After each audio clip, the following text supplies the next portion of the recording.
Hey everyone! Welcome back to my channel. My name is Yoli and my content is about travel, reviews, and lifestyle. So for today, I will be sharing another video with you guys about dried flowers. Wala lang, naisip ko lang na mag-share ng another content about it kasi I noticed na yung last upload ko last month about dried flowers is medyo tumataas yung views niya. That's why I decided to do this for the second time. However, hindi po ako ang makikita nyo sa video na to kasi I have a very special guest.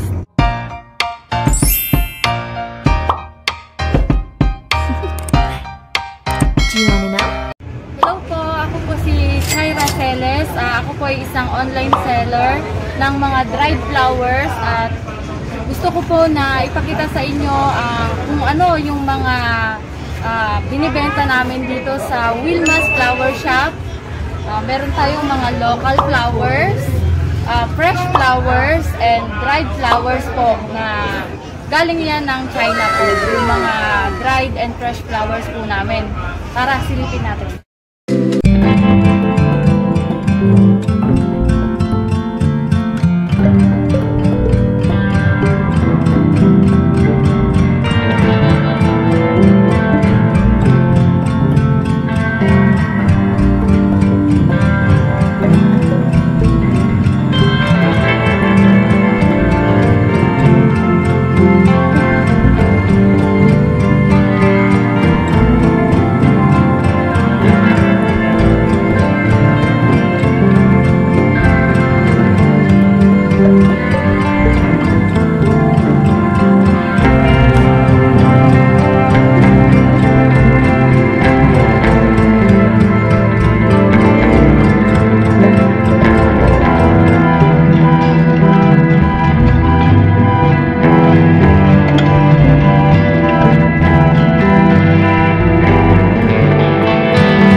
Ibang kulay din po tayo ng bunny tails. May brown, may yellow, may green, may purple, and may red, may pink. Yan.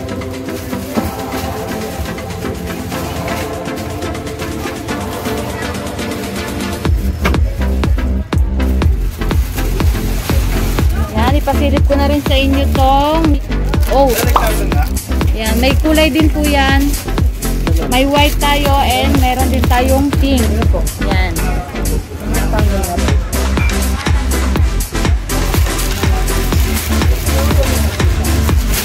And syempre meron din tayong ruskus. Ruskus gold. Yan.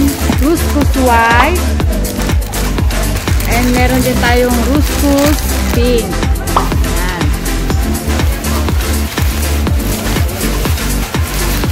Available po ang lahat ng yan dito sa Wilma's Flower Shop. Meron din tayong palaris. Yung natural color niya. Yan. May iba-ibang kulay din po ang palaris. Meron din tayong red, pink, green, yellow, white, purple. Yan po. And ang pinaka-the best sa lahat na in lagi sa mga nagda-dried flowers, ito po yung lavender. Yan.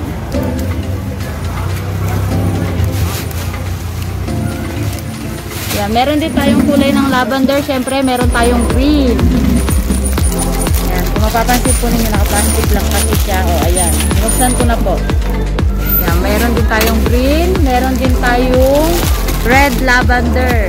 Ito naman po, may iba-ibang kulay din tayo ng cassia. Pagka na-dried na siya, cassia na po ang tawag sa kanya. Pero pagka may fresh siya, ang tawag po dito talaga ay misty. Yan. Meron din tayo iba-ibang klase ng misty na kulay.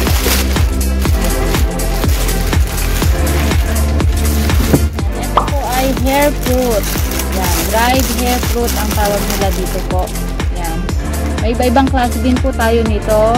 White, red, blue, yellow. And syempre, meron din po may hair fruit tayo na dried, meron din tayong tulips na dried. Yan, ayan po yan siya.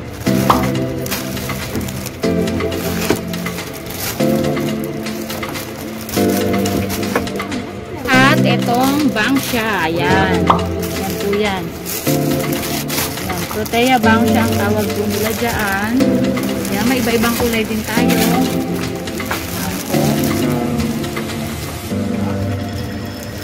Siyempre, hindi mawawala dyan yung mga pang-accent nila. Ayan. Ang tawag po nila dito ay lace flower. Ayan. May tatlong kulay po tayo. Ang white, blue, and purple. Ito po ay English rose. Yan. Merong violet ng romance. Violet.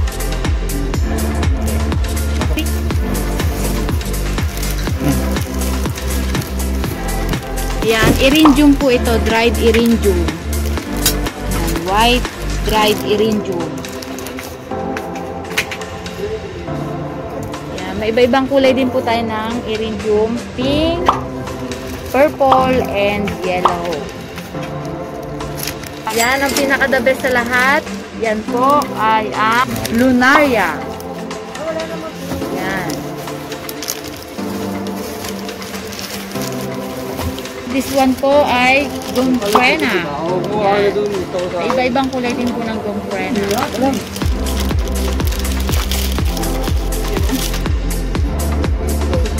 And syempre, hindi po papahuli ang wheat. Ayan, may iba-iba din yung kulay siya. Ayan. Meron ding white. And meron ding natural dried wheat.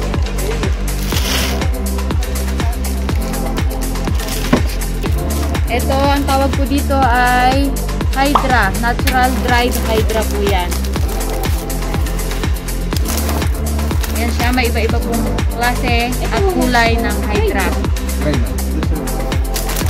And ito po, yan, misty lovers po. Yan, kilala siya sa tawag na misty lovers. Maganda po siya sa mga base. Pangsama siya sa arrangement. Yan, mga fresh misty blue. Yan na po tayo sa fresh. And fresh statis. Yan, may iba-ibang kulay po yan. May white, may purple, may pink, may lilac. Yan po ang kulay ng statis. Punta naman tayo sa preserve rose. Ayan po. Makikita po ninyo yan. 6 pieces po yan. Ayan. Yan yung mga preserve hydra.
hope you enjoyed this video, and if you do, please don't forget to give it a thumbs up and comment down below kung may mga katanungan po kayo.